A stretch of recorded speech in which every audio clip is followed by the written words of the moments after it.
Hey guys, tonight we begin with a long, calming stroll through the marble corridors of an ancient Roman therme. You pad slowly across warm tile floors, the echo of dripping water following your steps. Robed figures murmur in the mist, carrying little flasks of oil and bundles of herbs. A whisper of lavender and crushed laurel lingers in the steam. Somewhere ahead, someone is gently playing a cithara, and you, dear listener, are here for the most soothing ritual of all, skincare, ancient Roman style. Now, before you get comfortable, take a moment to like the video and subscribe, but only if you genuinely enjoy what I do here. And if you're listening from somewhere far away or an odd hour, drop your city and local time in the comments. I love seeing where you all are drifting off from.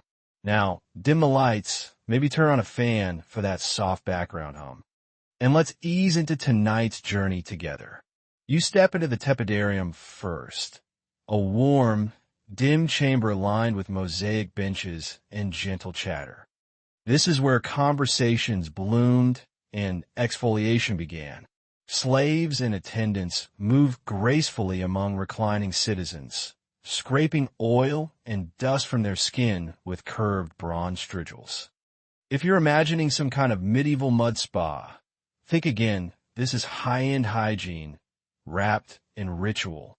Soon, you're handed a small ceramic jar. It's cool to the touch, sealed with wax, and tied with twine. Inside, a thick, translucent substance with a faintly earthy scent. If you were a wealthy Roman, you might already know what this is. Snail slime. Not just any slime. Either. This was hand-harvested from special snails fattened on milk and herbs. You probably won't survive this skincare regimen, mostly because you're expected to sit still for half an hour while a stranger paints snail goo on your cheeks and hums a hymn to Venus. Snail-based skincare might sound bizarre now, but to ancient Romans, it was just one of many techniques used to maintain ideal skin, clear, soft, radiant, and most importantly, unblemished by sun or scars. The culture was obsessed with appearances, and your skin was a status symbol. Dryness? Barbaric. Sunspots? Peasant vibes. Wrinkles? Absolutely not. Unless you were a philosopher, in which case they were forgiven as pensive lines. Historians still argue whether snail slime was genuinely effective or simply an elite fad boosted by imperial hype. But Roman authors like Pliny the Elder and Galen mention it without irony, listing its uses in everything from anti-wrinkle creams to treatments for burns and inflamed skin. Even the daily bath routine was curated for maximum softness. You'd be massaged with oil, scraped clean, then slathered in restorative potions, many of which included ingredients like crushed pearl, fermented honey, or, yes, snail mucus.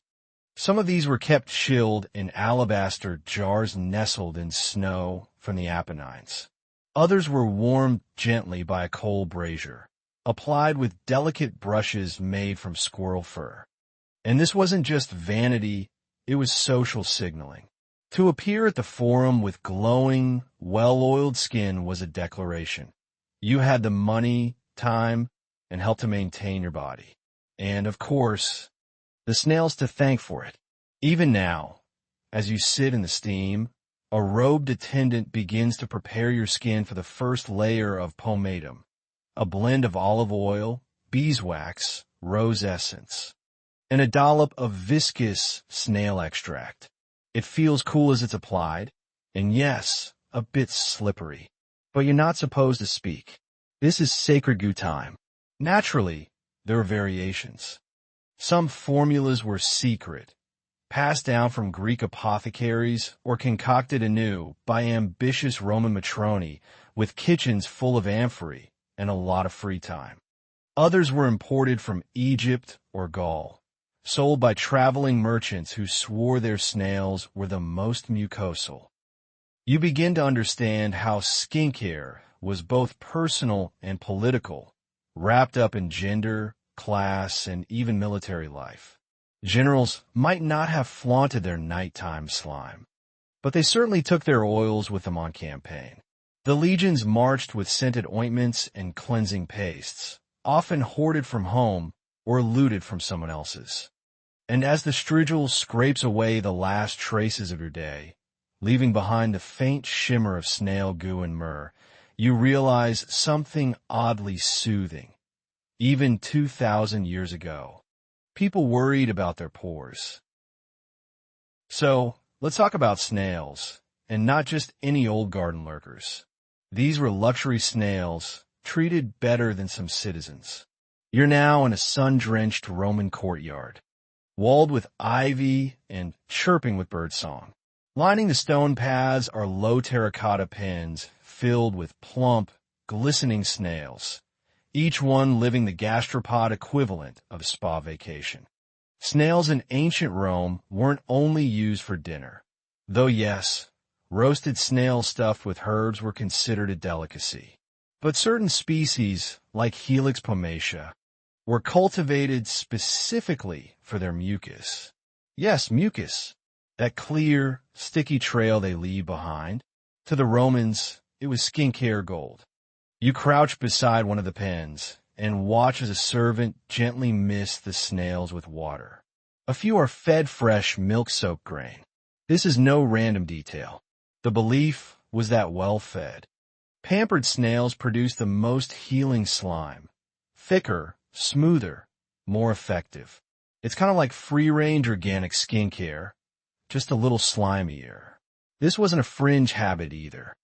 Wealthy households often kept snail gardens tucked beside their kitchens or bathhouses. Some had elaborate setups with labeled jars, rotating feeding schedules, and designated slime collectors. These were often younger slaves or apprentices who used soft brushes to gather the trails, transferring them into clay pots to be mixed with oils and stored in cool cellars. Historians still debate whether the snails were actually milked in any sense of the word. There's little hard evidence of such a method. But one preserved manual describes gently prodding the snails with goose feathers to stimulate more trail laying. You might call it coke slime. In fact, snail slime had uses beyond just skincare. Roman medics sometimes used it for burns, ulcers, and even sore throats, mixed with honey and wine into a kind of gloopy tonic. There are reports of soldiers carrying small snail-infused salves for minor wounds and chafing, which makes you picture a centurion taking a break from battle to dab his elbows. But let's not pretend everyone was thrilled by the trend. Satirists poke fun at ladies who overdid their snail masks, calling them cabbage leaves with lips.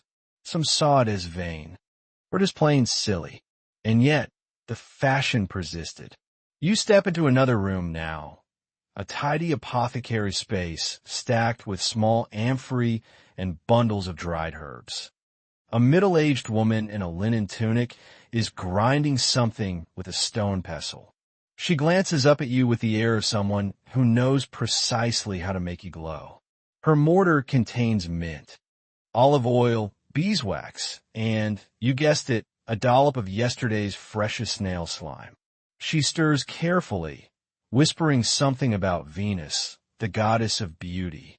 Apparently, even the divine might dab on a bit of gastropod goo before heading to a temple ceremony.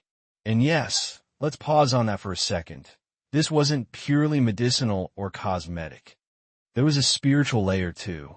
Some believed snails, with their slow movement and lunar shape, were linked to the moon's cycles and fertility.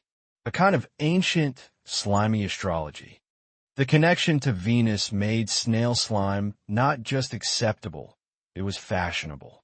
Mythologically endorsed, even. As the apothecary woman ladles the mixture into a shell-shaped dish. You realize this was all part of a bigger idea, that the natural world, if used wisely, could preserve youth, bring balance, and smooth away the stress of life in the empire. Snails weren't pests. They were partners in the fight against sun damage and fine lines. And as the morning light filters through a woven reed window, you wonder if modern skincare trends really are that different. Today's beauty shelves are full of serums boasting miracle mollusk filtrate, usually imported from Korea or France, sometimes with a price tag Cicero would faint over. But here in ancient Rome, it's all about texture, ritual, and belief. The slime is just the beginning. The air turns cooler now as you step into a dim, enclosed chamber lined with amphorean jars. This is where the mixtures rest. The room smells faintly of lavender and linseed oil, with a sharp undertone of vinegar and resin. A low table in the center holds neat rows of tools, bone-handled spatulas, tiny glass stirrers, and folded cloths soaked in rosewater. Welcome to the ancient Roman vanity lab, where skincare met chemistry in the most soothingly bizarre ways. You sit on a stone stool as an attendant rolls up your sleeve, dipping a slim reed wand into a thick ivory paste. This one's a wrinkle smoother, made from goose fat, chalk powder, and for some reason lost to time, mashed lentils. Don't ask. The result? Surprisingly gentle, if a bit gritty. It's rubbed slowly along the underside of your arm, testing for rashes. Skincare, yes, but always with a touch of caution.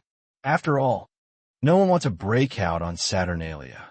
The most prized of these concoctions were pomades and pastes with real staying power. One recipe included honey, myrrh, and powdered horn. Yep, ground up animal horn for firming the cheeks. Another involved soaking barley in milk until it fermented, then blending it with egg whites and sea salt. The result was said to brighten the complexion, though historians still argue whether that referred to literal glow or simply bleaching. Either way, it tingled. And if you're thinking, wait, wasn't that stinky? Yes, sometimes it really was. That's why strong perfumes were layered over the top. You'd walk around smelling faintly of goat yogurt and violets, like a floral breakfast gone rogue. But in the name of clear skin, worth it. Let's not forget the elite skin lightening obsession. Pale skin was the status symbol of the age, a signal that you didn't work outdoors. To achieve this, wealthy Romans, especially women, used face creams made with white lead. Yes, lead. The same stuff we now keep far, far away from our mouths. They didn't know it was toxic. Or maybe they did and just didn't care. It worked. Temporarily. One preserved recipe mixed white lead with vinegar to form a paste called cerasa. It was applied thickly, left to dry, then wiped off to reveal porcelain skin underneath. Sometimes it was sealed in with another layer of wax, like frosting a very pale cake. Of course, it poisoned you slowly, but hey, looking good was everything. You glance across the chamber at a bronze mirror, its surface slightly warped. A noblewoman dabs her cheeks with a soft cloth dipped in something murky and golden. It's a custom blend from her personal cosmetique. Beauty slaves trained specifically to mix and apply skincare products. These women were prized for their steady hands and secret formulas, passed from mistress to daughter like heirloom recipes. And men? Oh, don't think they were exempt. High-ranking Roman men, especially those in politics or the arts, routinely used creams and balms to soften their features. The Emperor Otho, for example, was known to carry a mirror everywhere and maintained a skincare routine that would rival your favorite influencers. Some sources even suggest he applied powdered pearls to his face before meetings. Imagine trying to pass a law while your rival glows with mollusk-based shimmer. Even gladiators, rough as they were, sometimes used balms to heal and hydrate after battle. Olive oil mixed with ash and herbs was common, not just to clean but to calm the skin. Their bodies were on display. After all, scars were cool. Acne? Not so much. You're handed a fresh cloth now, warm and damp. It's scented with chamomile and thyme. You press it gently to your cheeks, letting the layers of goo soften and loosen. A second cloth, soaked in vinegared water, is used to wipe it all away. Your skin tingles. You smell like a snail who fell into a garden. And yet, you feel strangely refreshed. Lighter. Like your face has been freed from a 1,000-year-old Roman curse. The atmosphere is meditative, the process oddly ritualistic. One step blends into the next, like verses in a sleepy hymn. The line between medicine and cosmetics was thinner than a spider's thread back then. Everything had a dual purpose. Beauty is health, health as beauty. And in the background, always the gods. Venus for complexion, Apollo for radiance, Diana for skin free of blemish. You might leave a small offering before your nighttime routine. A pinch of salt, a few drops of oil, just to be safe, just to be smooth. A breeze stirs as you exit the chamber, but you don't return to the bustle of Roman streets just yet. Instead, your path leads upward, past a modest garden and through a vine-draped colonnade, until you reach a sunlit rooftop terrace. Here, high above the city's chaos, a peculiar beauty ritual unfolds, one that involves not clay pots or creams, but beeswax, tweezers, and more than a little pain tolerance. It's time to talk about hair removal. You sit on a cushioned bench as your host gestures to a low stool beside you. A young slave girl approaches carrying a small bronze brazier, atop which sits a pot of melting wax. Not the modern stuff, this is pure beeswax. Melted slowly and stirred with fragrant herbs like lavender and myrtle to disguise the sharp, almost burnt smell. The Romans took their grooming seriously, and smooth skin was prized by both sexes. Especially in the upper classes, being hairless, or at least strategically hairless, was considered refined. Roughly put, body hair was for barbarians. Civilized folk plucked, shaved, scraped, and waxed. You've probably heard of the Roman strigil, a curved metal tool used to scrape oil and dirt from the skin. But it also helped remove fine hairs, especially when paired with warm oil or gritty pumice. Men, women, and even some children would undergo regular grooming sessions. The most devoted patrons visited public bathhouses or hired personal body slaves called cosmeti or ornitresses, depending on whether they specialized in beauty or hair. And sometimes, depending on how much wine was involved, both at once. Now comes the wax. Your attendant tests the warmth on the inside of your wrist. It's not scalding, but not exactly soothing either. She applies it in practice, swipes to your forearm, lays down a strip of linen, and gives you a look that says, breathe. You do. She rips. It's not exactly peaceful, but it is precise. The results? Remarkably smooth. And what's more, they follow with a cool rinse of vinegar water and a dab of rose oil. Even as your skin protests, it thanks you. Sort of. You think. The experience feels oddly civilized in a slightly masochistic way. And if you imagine this practice was reserved for women, think again. Roman men were just as particular about body hair. Senators might leave their beards, but chests, backs, and legs? Those were often kept bare. Even the famously rugged Julius Caesar was known to pluck stray hairs and depilate his limbs. According to Suetonius, he preferred the look of smooth limbs and a glossy sheen, a bit like a well-polished statue. Which brings us to the tonsors, Roman barbers, who doubled as minor surgeons and gossip merchants.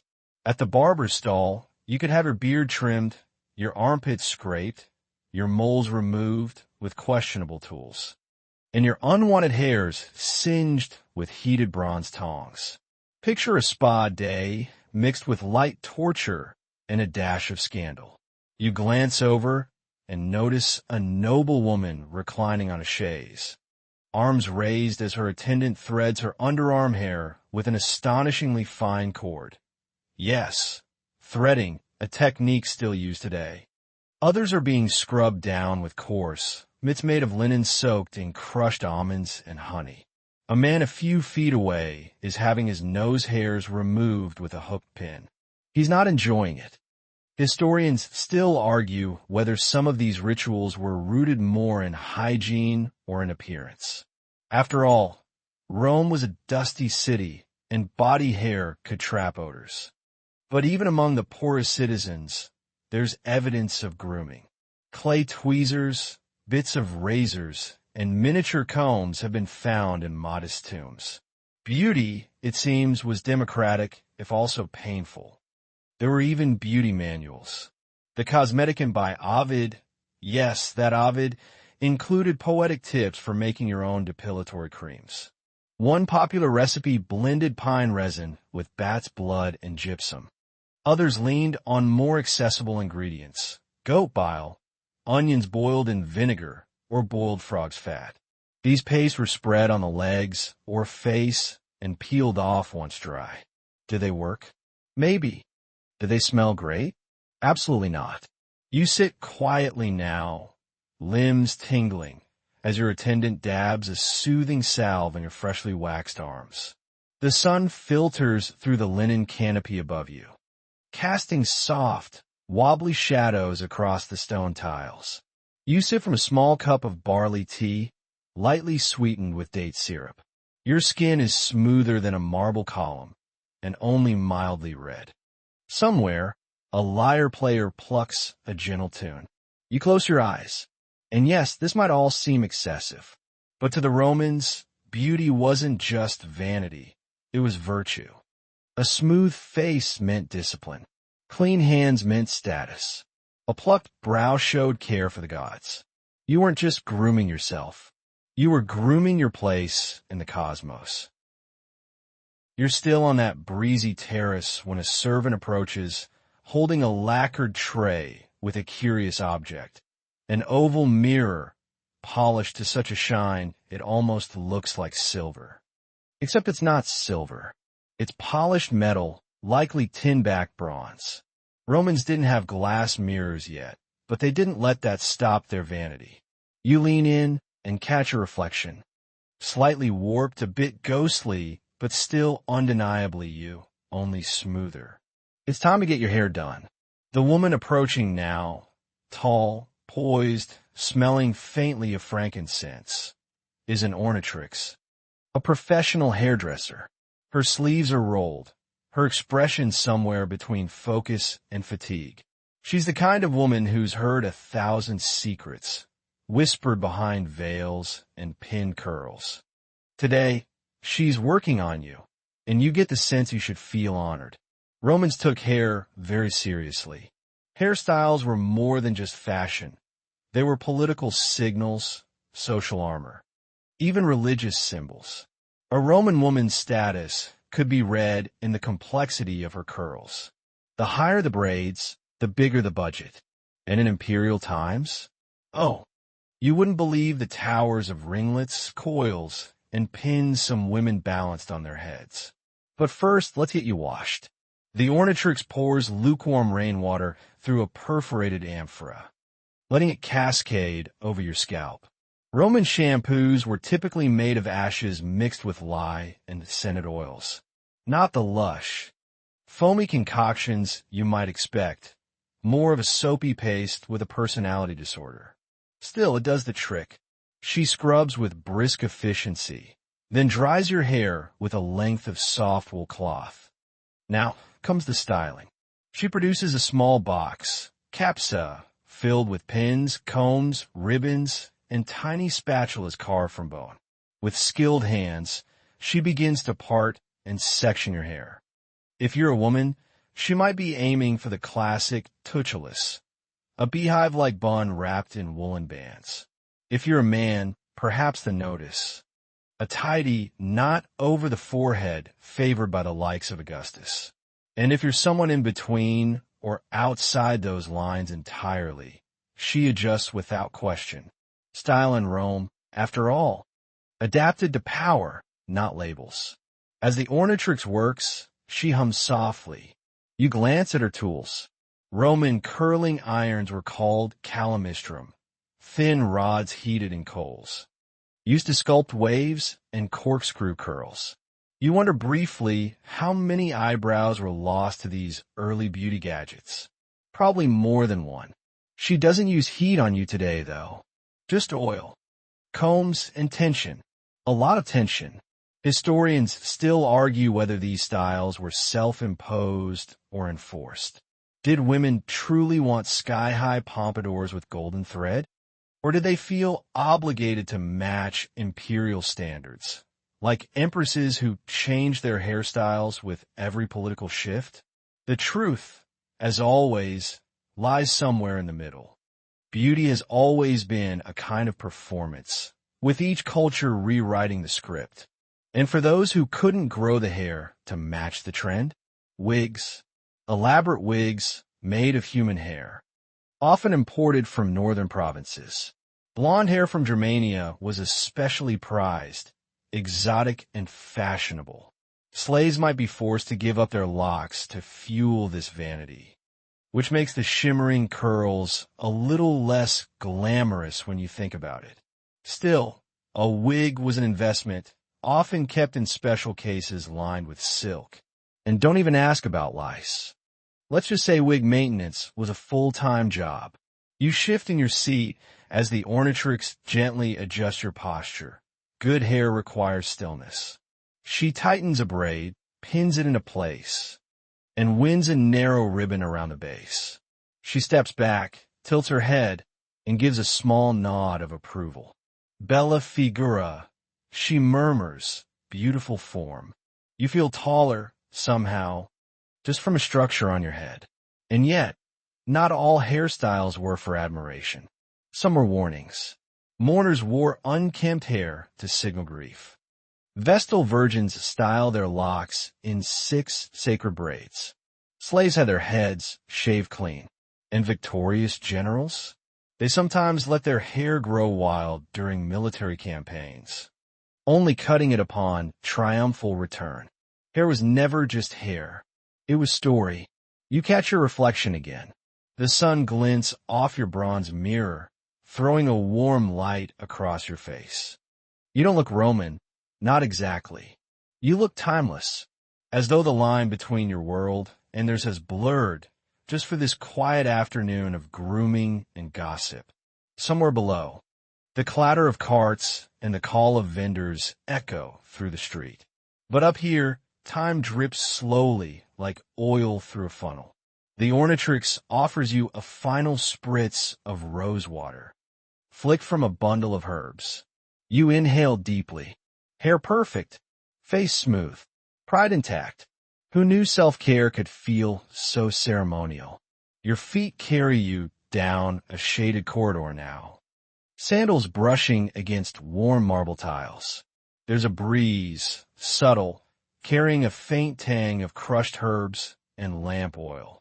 You're heading toward the kitchen wing. Not because you're hungry. Well, not exactly. You've already bathed, been scraped, oiled, and styled. Now it's time to understand what nourishment looks like in ancient Rome, even if most of it smells like fish sauce. As you step into the culina, the Roman kitchen, the heat wraps around you immediately. No chimneys here, just a vented ceiling and a few open windows. A slave is squatting beside a blackened hearth, coaxing flame from charcoal and olive wood. Copper pots clink, and a wooden spoon rattles inside a thick stew, releasing steam that smells like lentils, coriander, and, yep, there is again garum.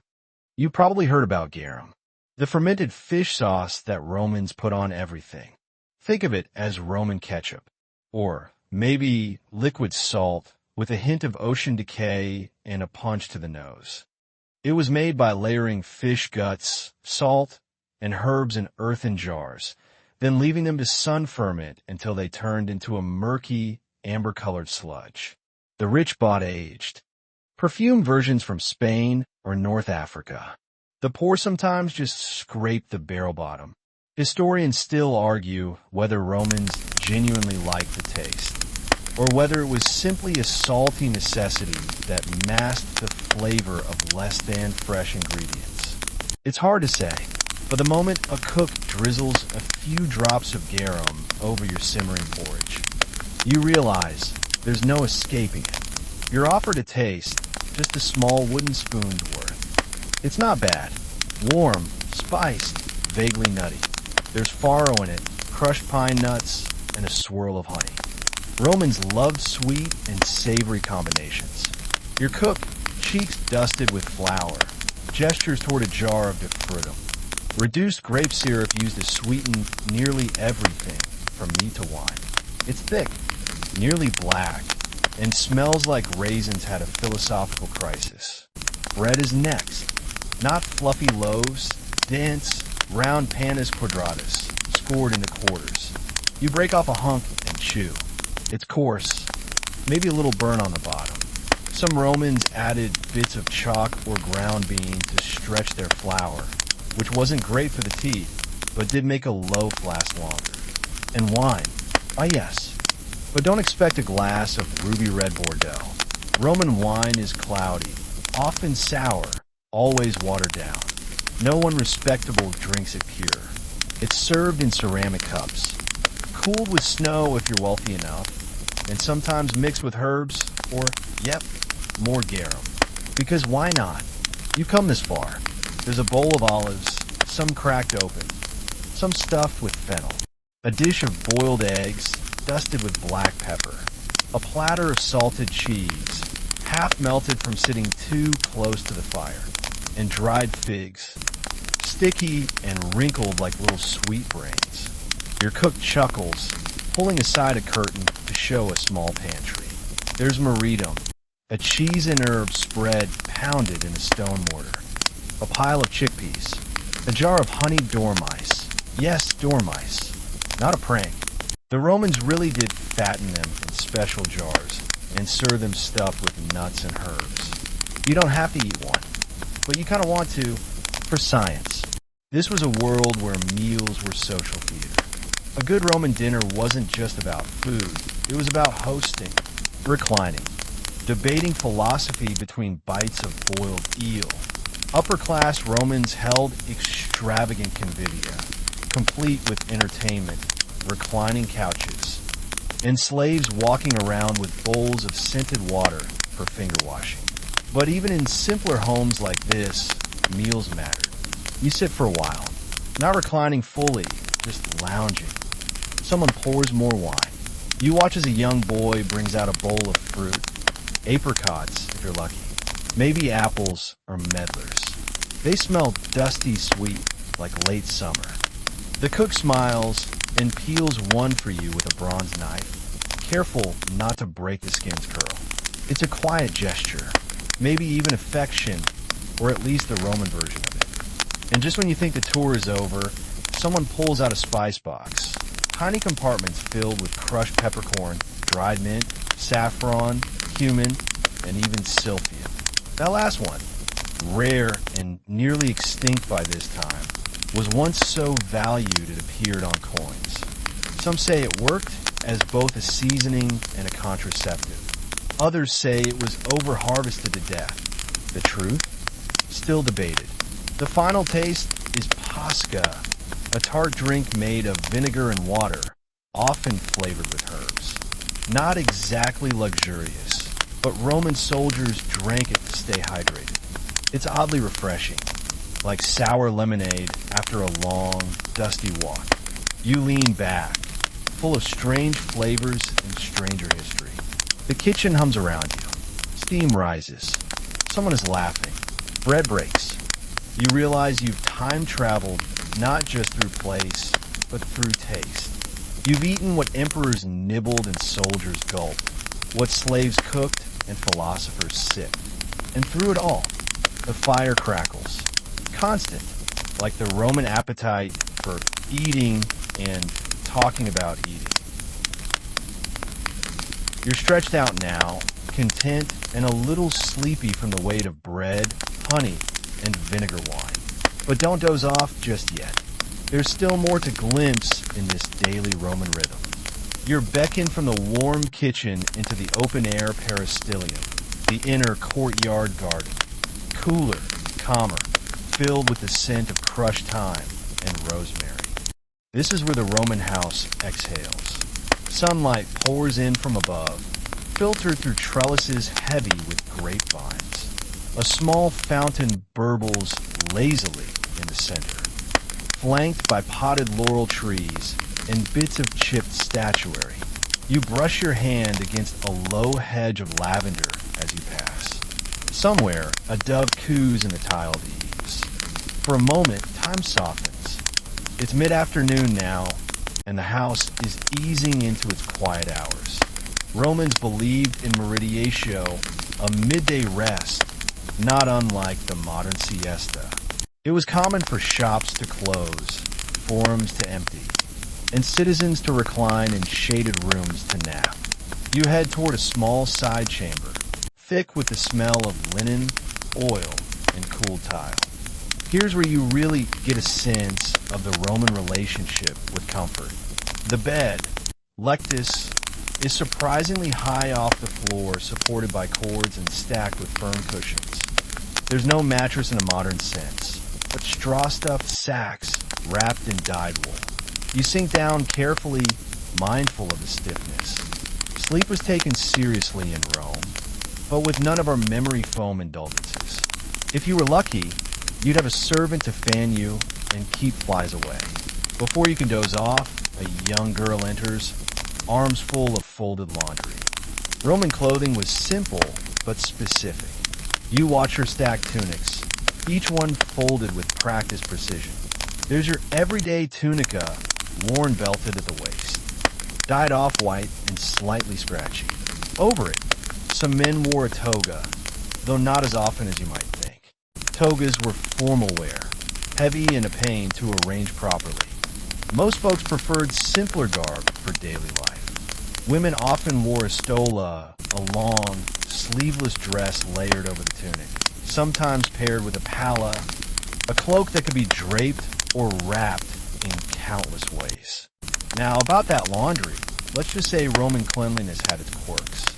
Public laundries used urine, yes, actual urine, as a source of ammonia to clean clothing. Workers stomped on tunics inside vats of the stuff, then rinsed them with water and fragrant herbs. The cleaner your clothes smelled, the more you had to thank someone's bladder. The government even taxed urine collection. It was a business. Historians still argue whether the average Roman truly felt clean by modern standards, or if the definition of cleanliness was more about odor masking and stain fading than actual hygiene. What's clear is that Romans bathed often, but their methods of laundering might make your nose crinkle.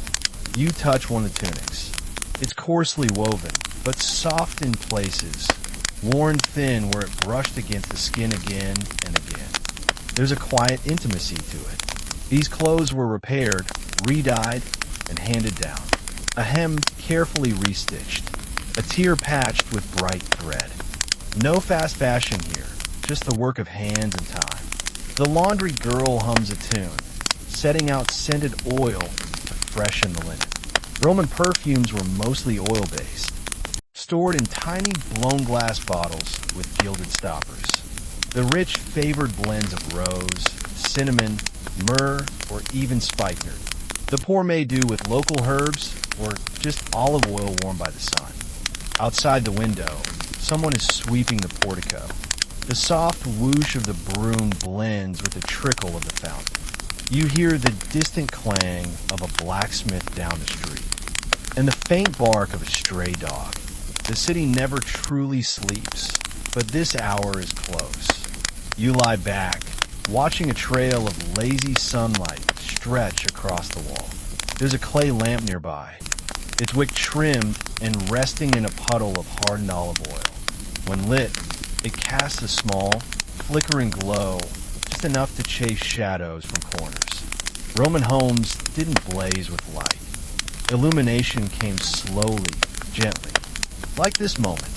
And there, in that stillness, your thoughts drift. Not far, just enough to notice how much of Roman life was shaped by rhythm. Sunrise to bathhouse, midday to nap, dusk to supper, night to whispers beneath a flickering flame. You aren't here for the grand battles or emperors tonight. You're here for the laundry, the loaves, the laughter in small rooms. So stretch your legs, sink into the cushions. You've got a little more time before the city wakes again. As the sunlight begins to stretch long across the tiled floors, you find yourself pulled back into motion, not hurried, but with that same slow, inevitable drift the city itself seems to follow. Somewhere nearby, you hear a caged parrot squawk a half-learned phrase. It's someone's idea of afternoon entertainment, perhaps picked up at the docks. In Rome, even the pets gossip. Your next stop is the small but bustling tablinum, the semi-open study at the heart of the Roman domus. It's more than an office, it's a crossroads. From here, you can glance toward the entryway and see the atrium with its ceiling open to the sky, or glance the other way into the calm of the peristylium. The air here smells of papyrus, beeswax, and a faint trace of smoke from extinguished lamps. The head of the household might receive clients here during morning hours. Yes, clients. In Rome, even friendships had a transaction ledger. The wealthy elite were patrons, and those seeking favor, anything from a loan to a dinner invite, were clients. Every morning, a parade of them would come knocking, offering greetings or gifts in exchange for favors.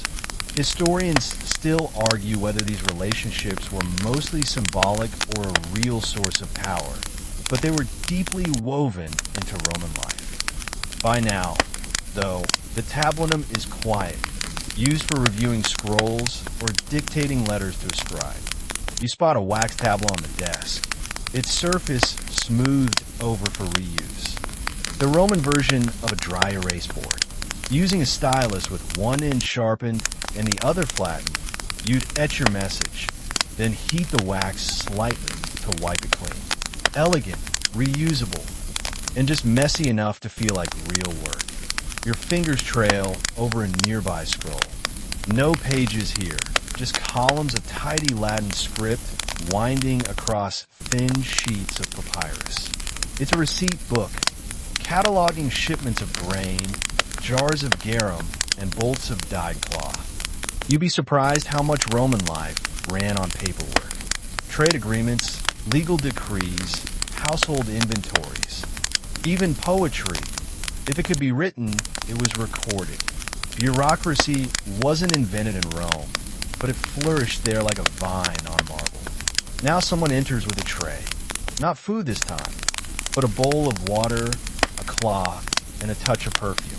You wash your hands, Roman style, pouring water over your fingers into a basin, drying them with a fine linen towel. Clean hands before supper, clean conscience for the night ahead. There's a rustling noise from the hallway. The household slaves, servi, technically, are setting the dining area. They're everywhere and nowhere in this city. Some are born into servitude, others captured in war, still others punished into it. Their lives vary wildly. Some are treated like family, others worse than livestock. It's not something your hosts talk about much, but it hangs around the edges, part of the machinery of daily life. A quiet, often unspoken layer of labor. One girl passes you, arms full of dishes. She's humming again, something with a cheerful lilt. She pauses briefly to adjust her headscarf, which has slipped down over her brow. You nod, and she grins, a flash of humanity amid the ritual. Not everything in Rome was about status. Not always. As you move toward the triclinium, the formal dining room, you pass beneath a painted fresco. The colors are muted, but still vibrant. A mythological scene, perhaps Dionysus lounging with satyrs, or a pastoral dream of Arcadia. Romans loved these images, not just for decoration, but as conversation starters, memory aids. little whispers of cultural literacy you could hang on a wall. It was art for the well-fed. Inside the triclinium, you find a classic Roman setup. 3 couches arranged in a U shape around a low table. The fourth side left open for servers to bring in dishes. Guests would recline on their left elbows, eating with their right hands, sipping wine slowly while discussing poetry, politics, or the best way to pickle olives. You take your place and sink into the cushions, already anticipating what's to come. Dinner in Rome was a long affair. Multi-course, yes, but also layered with social performance. Who reclines closest to the host? Who gets the best wine? What jokes are safe? And which ones might get you kicked out before dessert? But not yet. The table is still empty. The evening's feast is being prepared, and there's time to breathe. You rest your cheek on your fist, watching as the lanterns are lit.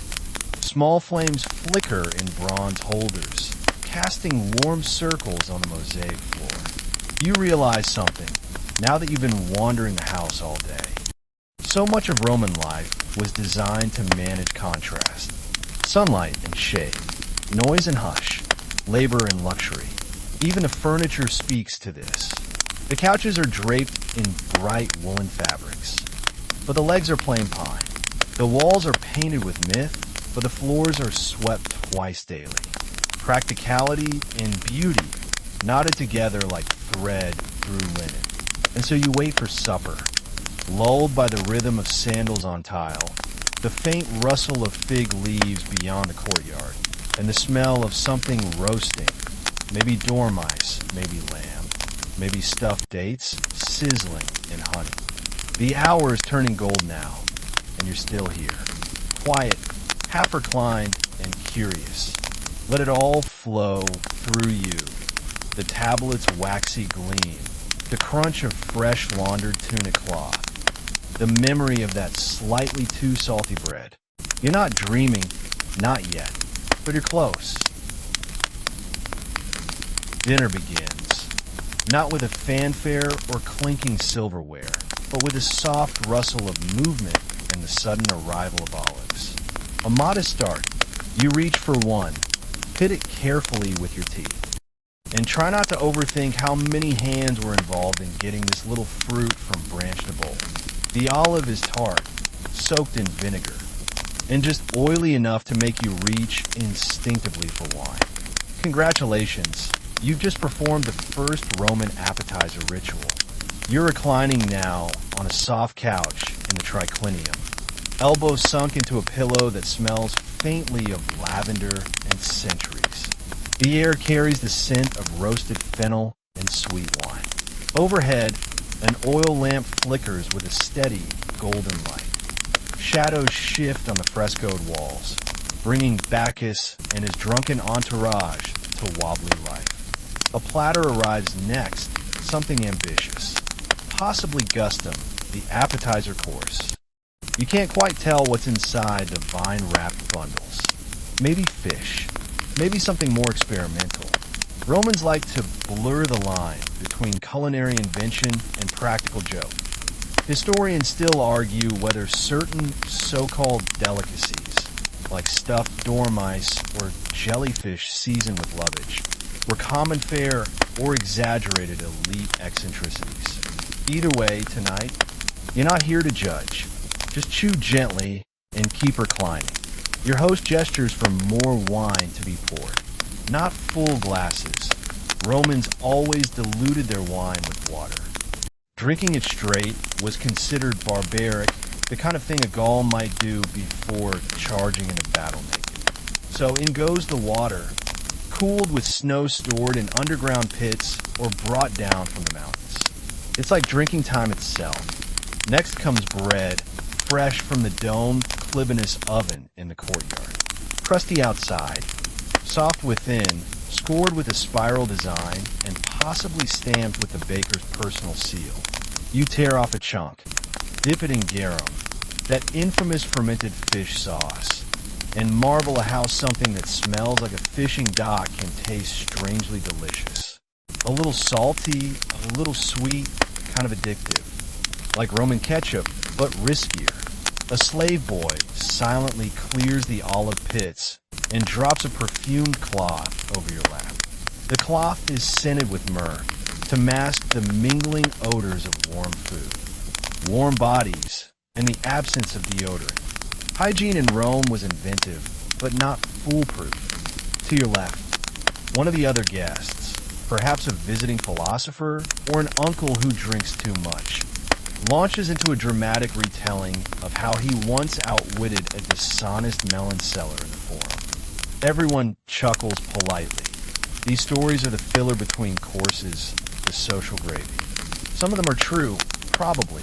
Others are just performance, delivered with a raised eyebrow and a well-timed sip.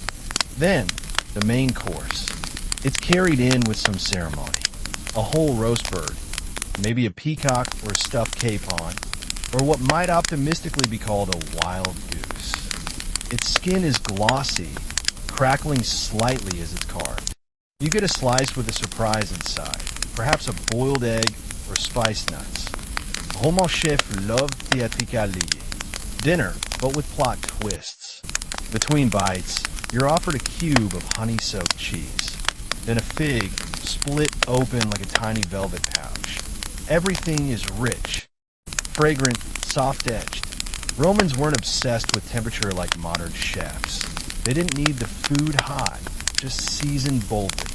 They believed food should be complex, layered, a conversation starter, sweet with savory, fish with fruit, mint on everything because why not? There's a bowl of boiled lentils nearby, tinted golden with saffron. That's for balance. Humble legumes to counteract the roasted showpieces. Even here, there's a rhythm of modesty and excess. The bread is refilled. The wine is watered again. Someone quotes a poet, or at least tries to. You pretend to understand, nodding slowly. You're part of the room now. Then comes dessert. No cakes or sugar bombs, just dates, nuts, maybe a syrup-soaked pastry if the kitchen is feeling ambitious. You nibble at a candied almond, suddenly aware of how full you are. Not painfully so, but thoroughly. The kind of full that makes speech optional and blinking feel like effort. Conversation lulls. The host claps softly, and in comes a girl with a flute. She plays a light, meandering melody. It's not meant to impress, just to glide across the edges of the evening like a thread of silver. Her eyes stay low, but her fingers dance confidently. You let the sound wash over you, not bothering to understand the tune. It's just motion and breath now. From the corner, an older guest starts to snore. No one wakes him. That's the Roman way. Let the nap take you when it arrives. A nap after dinner isn't rude. It's proof you enjoyed yourself. Your host leans back, sighing contentedly. Someone brings out a small brazier to ward off the cooling night air. The flames crackle, and the scent of burning cedar drifts across the room. You inhale, let it settle in your lungs. There's no schedule beyond this point. No next course, no final toast. Just a soft unraveling of an evening. The kind that blurs at the edges until it becomes memory. The kind where no one gets up until the lamp gutters out. You stretch just slightly, head resting against your fist again. The embroidered edge of the cushion scratches gently at your cheek. Everything smells faintly of spice, linen, and sleep. You're not entirely sure when dinner ended or when night began. You just hear, reclining, Roman, quiet. Eventually, you stir. Maybe it's the quiet rustle of sandals against marble, or the breeze from the courtyard shifting the flame of the oil lamp. You open your eyes halfway and realize you haven't moved in what could be an hour or a century. No one's rushing you. This is Rome. Things proceed at the pace of digestion. Someone places a cup beside you, lukewarm water infused with mint and a slice of pear. It's an after-dinner refreshment, meant to wake you up just enough to find your sandals. You sip slowly, The coolness is softening the fuzz of too much wine and too much cheese. Now you stand, a little wobbly, but upright. Your tunic clings slightly to your back, warmed by the long hours of reclining. You stretch gently, as if emerging from hibernation. You step outside the triclinium and into the late Roman evening. The air is cooler now, scented with dust, thyme, and distant cooking smoke. Somewhere nearby, a dog barks once and then gives up. You make your way through the courtyard, stepping over terracotta tiles worn smooth by generations of slippers and scandal. A slave nods politely as you pass, then goes back to adjusting a garland of ivy hanging limp on a marble bust. The statue looks faintly amused, as though it too has had a few cups of diluted wine. You enter the balneum, a private bath chamber smaller than the public baths, but no less luxurious. The mosaic floor depicts dolphins chasing each other through stylized waves. The tiles are warm underfoot, heated from below by the hypocaust system, Rome's genius contribution to cozy toes. You undress slowly, folding your tunic and placing it on a bench carved from cypress wood. The bath attendant helps you into a shallow basin of warm water. Steam curls upward, carrying with it the faint smell of bay leaves and pine resin. You lower yourself, inch by inch, into the warmth. As you soak, your mind wanders back to the dinner. The stories, the roast bird, that one philosopher who claimed figs could cure envy. Historians still debate whether some of these home remedies were meant seriously or just served as party conversation. Either way, you're starting to think figs might deserve a second chance. You rub olive oil on your arms, then scrape it gently off with a curved strigil. This, more than anything, feels like time travel. The tool glides along your skin, removing oil, sweat, and the thin film of today's adventures. It's simple, practical, a little weird, and deeply Roman. The bath attendant hands you a linen towel and nods silently toward a low bench. You lie down for a few minutes longer, letting your body cool just enough to avoid breaking a sweat. The marble beneath you hums with leftover heat. Above, painted ceiling panels depict Venus in a clamshell, surrounded by cherubs who appear to be sneezing. You chuckle softly to yourself. The room echoes the sound, makes it seem like someone else laughed too. When you dress again, your tunic feels cleaner than before. Or maybe it's just your skin that's different, slicker, softer, pleasantly used. You walk out into the night refreshed, upright, and somehow still half asleep. Your sandals slap softly against the stones of the vicus, the narrow street that curves past the villa. It's quiet now, lit only by the pale flame of torches mounted on every fourth doorway. The moon is low, caught between two roofs. You pass a bakery where the ovens are already being lit for tomorrow's bread. Then, a soft melody reaches your ears. Flute music again, drifting down from a nearby balcony. Maybe the same girl, or maybe another. In Rome, talent is everywhere. You pause to listen, hands clasped behind your back, posture relaxed. The music loops and meanders. It's not for performance. It's just sound to thread the night together. You pass a small shrine built into the wall. Laras and Penates, the household gods, their stone faces chipped but still serene. Someone has left a bit of fruit and a coin.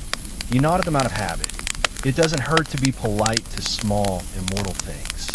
A cat darts across the alley ahead, chasing something unseen. Its tail twitches once before vanishing around a corner. Somewhere behind you, a door creaks open, then silence again. You make your way to a guest room tucked along the back of the villa. The door opens easily. Inside, the bedding is simple, folded woolen blankets on a carved wooden frame, but inviting. There's a small oil lamp already burning, a basin of water beside it. and a low stool for taking off your sandals. You sit, exhale, and let your shoulders drop fully for the first time.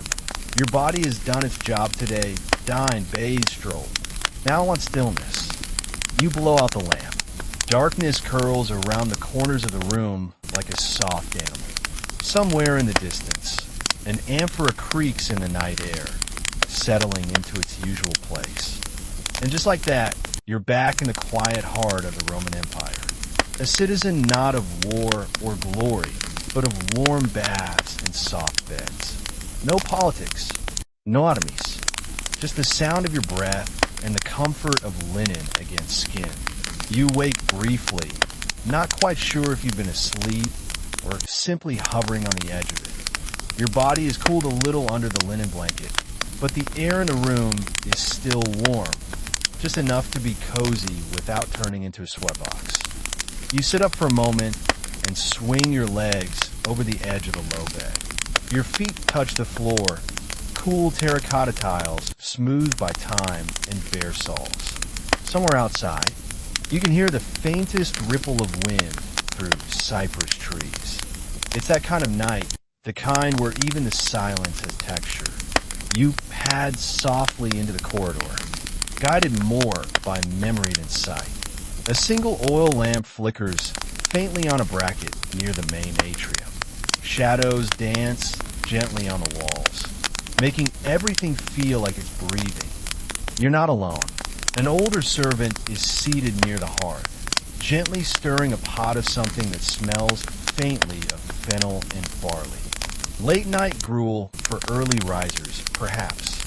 He doesn't speak, just nods, as if to say, yes, it's the middle of the night, but don't worry, we're all part of this slow orbit together. You head outside into the peristyle garden. Moonlight washes over the mosaic tiles and casts long shadows from the columns. The air here is cooler, damp with dew. A tiny frog croaks from somewhere under the ivy. You sit on the edge of a marble bench and lean back, letting your head rest against the smooth stone. You look up. The stars tonight are modest. No grand constellations, no fireball comets. Just quiet pinpricks of light arranged in eternal confusion. You remember that Romans didn't name constellations the same way we do. For them, the sky was an extension of their myths, a kind of celestial neighborhood. Historians still argue whether average Romans actually knew the constellations well or simply let the astrologers handle all that. Still, there's something about looking up and wondering if another person, centuries ago, sat on this very bench and asked the same question. Is that Jupiter or just a really determined star? You trace your thoughts slowly, like your fingers on the cool edge of a marble basin. What would it be like to be a night watchman in Rome, walking the Vie with a lantern, tasked with listening for thieves or lost goats? Did they drink wine to stay awake or cold water to stay sharp? Did they have favorite corners where the breeze always felt cooler? Maybe a stone step to sit on that didn't squeak or echo under the weight of tired body. A shadow flickers, just a curtain in the breeze. You don't flinch. There's nothing threatening here, just the architecture of night. You lean back again and let your eyes droop. If sleep comes here, on this bench under Roman stars, you'll take it. But your neck begins to ache slightly, the stone not quite as ergonomic as you'd hoped. So you stand once more, stretching like a sleepy gladiator. A yawn escapes before you can stifle it. A little too loud, maybe. A bird rustles in the trees. Even they have bedtimes. You decide to return to the guest room. The walk back feels slower now. You're even more aware of your breath. The way your feet land. You notice a faint scrape of pottery from one of the kitchens. Probably someone preparing the first meal of the day for the early risers. A baker, or a servant about to sneak a bite before the master stirs. You pause by a side chamber, where a series of wax tablets lie scattered on a table. Letters? Inventories? Scribbled poetry? The script is careful, but slightly wobbly. possibly written by candlelight. You wonder if the scribe was young or just tired. Historians still debate whether Roman cursive evolved out of necessity or sheer laziness. Either way, it gets the job done. You resist the urge to read further. It feels like peeking into someone else's dream. Back in your room, the bed welcomes you again.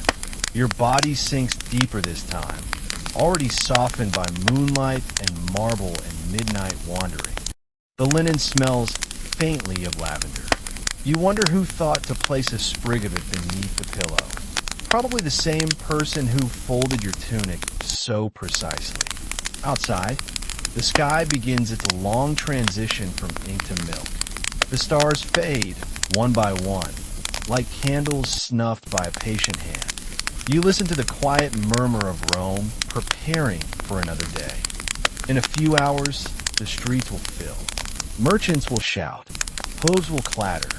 Someone will drop a basket of olives and curse.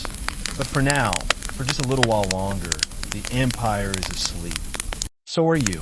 You dream you are floating, drifting just above the rooftops of ancient Rome.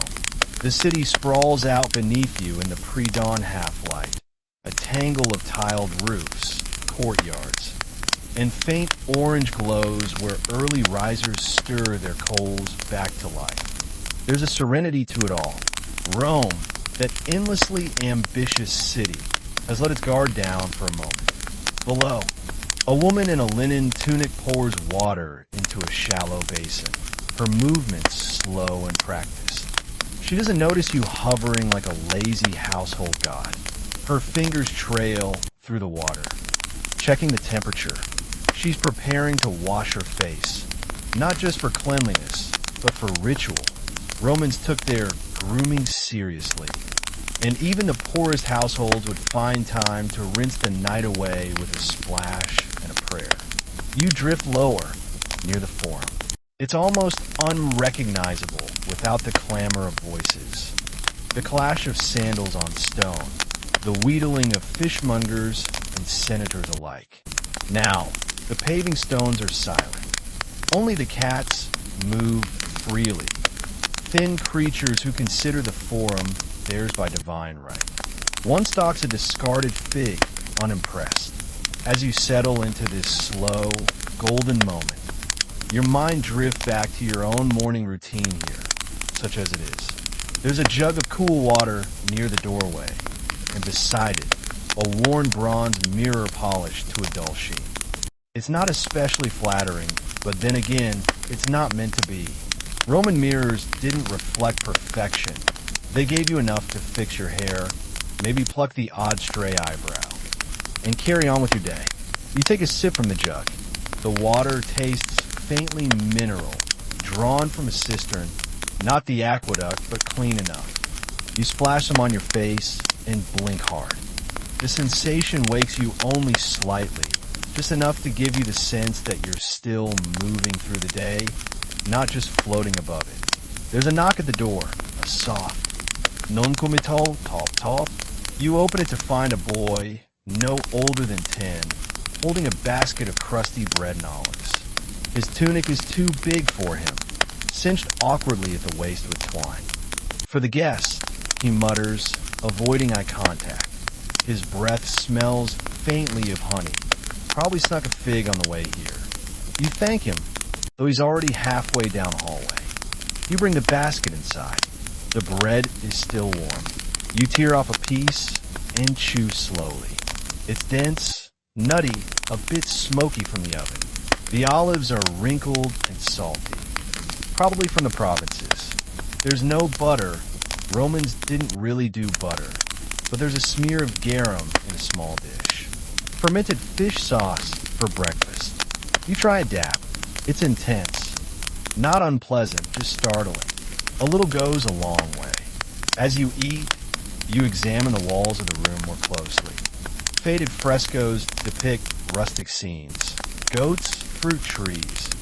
A lute player serenading a sheep for reasons unknown. Maybe it was a private joke. Maybe the painter just had a deadline and no more inspiration. Historians still argue whether domestic murals were symbolic aspirational, or simply decorative. One section of wall bears graffiti, scratched lightly into the plaster with a stylus. It reads, "Flavia loves Gaius more than wine." Underneath, someone else has added, "That's not saying much." Roman graffiti was famously opinionated. You chuckle softly, the sound swallowed by the room. You realize you haven't spoken out loud since arriving. Something about the stillness encourages silence, as if raising your voice might shatter the spell of this tranquil pocket of time. You finish your bread and lie back down, eyes fluttering closed. You half expect more dreams of floating, of observing ancient life from a polite distance. Instead, you drift into a deeper, dreamless place, one where time unspools quietly and nothing is demanded of you. But eventually you begin to rise again, like a cork bobbing to the surface. The day is calling, not loudly, not urgently, just enough to be felt. You stretch beneath the linen sheets, joints creaking in a way that feels oddly authentic. Maybe sleeping in a Roman bed has convinced your muscles to time travel too. From a window above, light filters in, golden and dappled. You sit up slowly. There's a robe folded neatly near the end of the bed, and a pair of sandals beside it. Someone has thought of everything. You slip into the robe. It's soft, worn, faintly scented with lavender and something earthy, like laurel leaves. The sandals fit better than expected. You stand, breathe deeply, and let your arms rise in a long stretch. The kind that feels like it could shake the cobwebs from your soul. Your door creaks as you open it, revealing the corridor now filled with more light and life. Servants move like gentle waves, quiet but purposeful. Somewhere, a flute begins to play, its melody bright and lilting. And just like that, your slow Roman morning begins. As you pad softly through the sun-warmed corridor, you feel more like a sleepwalker than a guest. The mosaic floor is cool beneath your feet, its tiny tesserae forming interlocking patterns of dolphins and vines. The house, though grand, is no villa rustica. This is urban comfort, the kind of domus that belongs to a wealthy merchant or mid-ranking senator. You're not sure how you came to be here, but no one questions your presence. That's just how dreams and Roman mornings work. You pass a girl crouched near an incense burner. She's carefully nudging a resin chip onto a glowing coal. The scent of frankincense blooms in the hallway, mingling with the faint smell of baking bread and warm terracotta. She glances up, gives a brief nod of acknowledgement, then returns to her task. In Roman households, incense wasn't just for gods. It was for mood, for masking less poetic smells, and for a touch of atmosphere. Think of it as ancient aromatherapy with a dash of divine insurance. You arrive at a small courtyard, open to the sky. Morning light pours down like honey, illuminating a central fountain where a bronze dolphin spits water into a shallow basin. The sound is steady, calming, a gentle gurgle that seems timed to your heartbeat. Potted herbs line the perimeter. Rosemary, thyme, a pot of basil that looks a bit sulky in the sun. You lean in to touch a sprig of mint. Its scent is surprisingly bright, clean. Romans used mint in everything from sauces to breath fresheners. Because yes, even in an age without mouthwash, morning breath was still a concern. A low marble bench beckons, so you sit. Across the courtyard, another guest is having his beard trimmed by a slave wielding a small bronze razor. It looks tricky. No soap later. No safety guards, just a steady hand and a high tolerance for discomfort. Historians still debate how common shaving really was for Roman men. Some sources suggest it was a mark of civility. Others that beards came in and out of fashion like seasonal fruit. Either way, It's a delicate business. A young boy appears beside you, offering a bowl of water and a small cloth. You take it gratefully, wiping your face again, part ritual, part refreshment. Then, unexpectedly, he offers you a twig. Afraid, end reveals it's been chewed into soft fibers. You blink at it, puzzled, until it dawns on you, the Roman chew stick. Before toothbrushes, people use these natural tools, often from plants with antiseptic properties, to scrub their teeth. Some even dip the end in powdered charcoal or crushed oyster shells. The ancient version of mint toothpaste, ground herbs, and salt, maybe with a hint of honey to take the edge off. You accept the chew stick, twirling it thoughtfully. It tastes faintly woody, with a bitter aftertaste that suggests it's doing something. Your teeth feel cleaner, or at least slightly less coated in olive oil and bread residue. You imagine pirates, those salt-crusted 17th century outlaws you vaguely remember from another dream, doing something similar. After all, clean teeth weren't just a Roman obsession. Across centuries, across oceans, people have always sought ways to combat bad breath and worse bacteria. As you nibble and scrub gently, you notice a painted fresco along the wall. It shows a group of women tending to jars, some labeled in Latin: Melis, Myrrha, Salvia, honey, myrrh, sage, a Roman apothecary scene. You lean closer, tracing the outlines with your eyes. Each jar has a different shape, and one even bears a small warning: do not ingest. Apparently, ancient liability warnings weren't so different from today's. A young woman enters the courtyard, balancing a wooden tray. On it, figs, fresh goat cheese, and a shallow cup of pasca, diluted vinegar water, the ancient Roman hydration trick. She sets the tray beside you with a small smile and disappears before you can thank her. You sip the pasca. It's sour, bracing, and somehow exactly what you needed. Your fingers smear a bit of cheese on a slice of fig, fold it like a sandwich, and take a bite. Sweet, salty, creamy. It's an oddly perfect breakfast. The flavors mingle on your tongue, and for a moment, your eyelids flutter. This is the kind of slow eating that Roman philosophers might have praised: deliberate, meditative, grounded. In the far corner of the courtyard, an elderly man sits on a three-legged stool, nodding off with a scroll in his lap. His white toga has slipped from one shoulder. You watch him snore softly, his breath rising and falling like a bellows.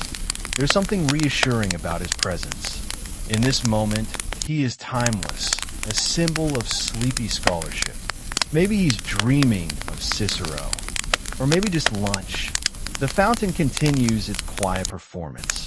Water trickles, birds chirp, and the courtyard hums with the peaceful inertia of a world not yet fully awake. You lean back, letting the sun warm your face. Your stomach is full, your mouth clean, your limbs loose and content. The dream, if that's what this is, has no urgency, no climax, no great lesson. It just unfolds, slowly and gently, like a linen sheet being laid across a freshly made bed. And maybe that's the point. In a world full of drama and urgency, sometimes what you need is a slow morning in an ancient house with mini breath and warm figs. You drift through another shadowed passage, this one lined with niches. Small household gods, Laras and Penates, peer out from their shrines, each carved from stone or molded from terracotta. You pause before one particularly worn figure, its tiny face rubbed smooth by decades of hopeful touches. Someone scratched the name Fortuna into the plaster beneath it. Luck, prosperity, maybe just a little peace and quiet. That's all anyone ever wanted then or now. The air carries the scent of yesterday's stew, garlic, lentils, and pork fat still lingering in the clay walls. You follow it like a thread, stepping into a kitchen bustling with quiet motion. It's compact and smoky, centered around a small hearth. A woman stirs a bronze pot, humming under her breath. A younger helper plucks herbs from a string hung across the wall. You recognize fennel, lovage, and something that smells suspiciously like dried fish. You're suddenly glad you already ate. The cook catches your eye and smiles, gesturing to a slab of greenish powder by the sink basin. It looks like mossy chalk. She mimes brushing her teeth with it, then shrugs and laughs. You found another Roman toothpaste. This one's made with crushed salt, herbs, and perhaps a trace of ground bone for texture. Ideal for scraping, less ideal for mini freshness. Historians still argue whether this concoction was more medicine than hygiene, but clearly someone believed in it. She hands you a pinch and a scrap of cloth, a souvenir of sorts. Next to the basin is a jug of warm water and a cup made from translucent horn. You pour a little water and rinse out your mouth, then dab your chin with a linen cloth. This place takes its mouth care seriously. You suspect that even in a society where aqueducts and bathhouses ruled the urban imagination, fresh breath still mattered. Not to mention, if you were headed to the forum to argue a case or gossip about gladiators, you didn't want to knock people over with your garlic fog. You pass through a curtain and re-enter the main atrium, now bathed in noon light. The central impluvium, a shallow basin that collects rainwater, is nearly dry, but a few lazy goldfish circle its bottom. Someone's tossed in a flower petal. You watch it spin for a few seconds before your gaze drifts upward. Hanging above the pool is a bronze mirror, polished to a soft gleam. It reflects the sun like a second skylight, blurring your outline into something faint and dreamlike. A tall man in a blue tunic strolls by, trailing sandal laces and confidence. He carries a small bundle of scrolls and what looks like a portable writing kit. Tucked behind his ear is a stylus, and hanging from his belt, a tiny pouch. You overhear him mention Egyptian clove paste and can't help but wonder, is that a status thing? Maybe close-scented breath was the Roman version of artisanal mouthwash. They did import all sorts of exotic goods through Alexandria, after all, and some Roman elites were known to chew spices, cinnamon, cardamom, even peppercorns, just to impress their peers with a hint of the East. You follow him through a colonnade into a garden. Vines trail lazily over wooden trellises, and a trained parrot chatters from a cage near the fountain. Pulchra, it squawks. Beautiful. You smirk. The bird's not wrong. The garden is orderly, geometric, more art than wilderness. Small sculptures peek out between the hedges. One of Venus adjusting her sandal, another of a satyr looking mischievous. Near a stone bench, two older women sit sharing a small box of dates. One is carefully rubbing a clove on her gums. The other is dipping her finger into a pot of something tar-black and smearing it along her teeth. You pretend not to stare, but they notice. The second woman waves you over and offers the pot. It smells of myrrh, ash, and a whisper of mint. You dab a little on your fingertip, taste it cautiously. It's bitter, oddly floral, and numbing. Not pleasant, exactly, but effective. You nod in appreciation. Ethiopian, she says simply, tapping the jar. Then, with a wink, keeps the foreign boys at bay. You laugh softly, stepping back to let them continue. Whether the paste truly came from Ethiopia or was just a Roman version of imported and expensive is hard to say. Scholars debate the accuracy of these trade claims, pointing to exaggerated travelogues and merchant bragging. Still, it adds a touch of mystery to your increasingly eclectic oral hygiene tour. A soft breeze stirs the lavender, and you inhale deeply. The sky has turned a brilliant, cloudless blue. Somewhere a flute begins to play, melancholy, slow, drifting. You walk toward the sound. half aware that you're dreaming or reenacting, or maybe just slipping further into stillness. The past isn't a place you visit. It's a temperature, a scent, a texture under your hands. A young man reclines under an olive tree, the flute in his lap, eyes closed. Beside him, a basket of almonds and a cup of mulled wine. He looks perfectly content.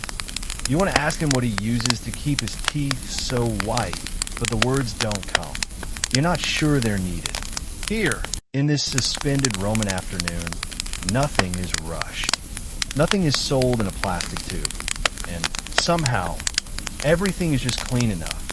You settle onto the grass, your breath matching the rise and fall of the flute song. The light slants golden across the tiles. You close your eyes, and just before sleep, you wonder what happened to that chew stick from this morning. It tasted awful, but your mouth has never felt so fresh. The music fades, and the hush that follows feels almost sacred. You don't move at first. The warmth of the grass beneath you, the heavy scent of rosemary and sun-warmed terracotta tiles, it all holds you gently in place. You let your body sink further, limbs slack, breath slow. But the story isn't quite done. Somewhere nearby, something shifts. You open your eyes. A small figure is watching you, barefoot, draped in a child's tunic, with a sly grin and sticky fingers. She holds out a bundle of cloth tied with string. You recognize it instantly. Pirate toothpaste, or at least its Roman cousin. Crushed oyster shell, a hint of charcoal, and something sweet. Honey, maybe? You reach for it, and she giggles, darting away with the speed only a 7-year-old can manage. You follow at a lazy pace, drawn more by curiosity than urgency. The girl slips through a narrow gate in the garden wall, leading you into a back lane behind the domus. Here, the marble gives way to packed earth, and the mosaic floors are replaced by laundry lines and wooden barrels. It's quieter here, more lived in. Someone is peeling garlic at a stool. Another is boiling linen in a pot. Hygiene, you realize, wasn't just about show in ancient Rome. It was daily labor, tied up with status, belief, and the constant negotiation between clean and unclean. The girl waits at a corner where a public fountain gurgles softly. She points to it with solemn importance. It's not grand, just a lion's head spout with a chipped lip, but the water is clear and cold. Locals fill jars and splash their faces. One woman rinses a piece of linen soaked in something green and gritty. She nods politely as you approach. Mint and ash, she says, tapping her teeth. It bites, but it works. You lean in to splash your face, the cool water startling against your skin. It jolts you just slightly out of the lull you've been drifting in, but only briefly. The sun is still warm. The rhythm of the city still beats slowly, like a sleeping heart. The girl slips the bundle into your pocket when you're not looking, then vanishes back into the warren of alleyways. You stroll aimlessly now, no longer chasing a story, but just walking through it. A cobbler is sewing sandals in his stall, humming off-key. He dips his fingers in a bowl of wine and swishes it around his mouth between stitches. Grapes, he mutters. Good for the gums. You're not convinced, but you nod respectfully and move on. Near the market square, you pass a barber's stall, half barbershop, half gossip stand. A man in a striped tunic has his mouth stretched wide as the barber pokes at his molars with a hooked bronze pick. Human seeds, he insists. Chew 3 a day, better than a priest's blessing. The barber grunts, non-committal. Nearby, another client rinses his mouth with warm vinegar. You wince in sympathy. Historians still argue whether Roman dental tools were effective or just dramatic looking. Some of them resemble torture devices more than medical instruments. And yet, people used them. Maybe not for the love of clean teeth, but for the fear of bad breath. Romans were social creatures. A foul mouth wasn't just unpleasant. It was a sign of moral decay, sloppiness, even bad fortune. No wonder they invented tongue scrapers, breath fresheners, and clove paste centuries before the first mint gum. You take a seat by a column near the square and watch the afternoon unfold. A vendor calls out about cinnamon from Syria. A child sells chewing twigs. A preacher shouts something about bodily purity from a fountain's edge, and no one listens. Life goes on, dusty and fragrant, with mouths to feed and mouths to clean. As the sun begins to dip, you notice the light softening around the edges of things. Shadows stretch long. A warm breeze carries the scent of figs and olive oil. You rise slowly, feeling the weight of the day in your bones, but in a good way, like the kind of tired that comes not from running, but from lingering. You pass back through the house, now quiet. The kitchen is empty. The tooth powder is gone. A single candle flickers in the atrium, casting soft halos against the walls. You stop by the little household god again, Fortuna. Her surface is still worn, her expression unreadable, but you feel like she's smiling tonight. Maybe just a little. Back in the room where this all began, the hammock, the chew stick, the salt rub, and vinegar, you pause. The jar of strange paste still sits on the windowsill, catching the last light. You dip a finger in and smear just a dab on your gums. It stings. It numbs. It tastes like time. You lie back slowly, the bed creaking beneath you. The sounds of the city are fading now. Distant carts, a final bark of a dog, the clink of a wine cup being put away. The candle sputters. Your eyes close. And in the darkness, your teeth feel cleaner than they've ever been. A pirate will be proud. And now, as your mind drifts away from the dust of Roman courtyards and vinegar-scented kitchens, let the images of the day melt into the soft velvet of sleep. You've wandered far, through hammocks on pirate decks, along salt-streaked ropes, down alleyways of ancient cities, and into the pockets of time where people, just like you, cared about the smallest of things, like how their breath smelled before a big speech, or what might keep a tooth from aching during a sea voyage. Let the memories blur, chewing sticks, burnt bread crusts, mint leaves, and morning rinses, fading like fog across a calm harbor. The harshness of modern light gives way to lantern glow. The world shrinks gently to the size of pillow. There is nothing left for you to do tonight. Nothing to clean, nothing to remember. Not even a story to finish. You've lived it already, piece by piece, brushing your way through history with each slow step. Breathe in. Let the quiet settle behind your eyes. If your jaw unclenches, if your shoulders ease, you've done it right. The pirates, the Romans, the wandering apothecaries, they're all tucked in too. Somewhere across time, they sleep as you do now. So rest, deeply, peacefully, with a faint taste of clove on your tongue. You're safe here. You're home.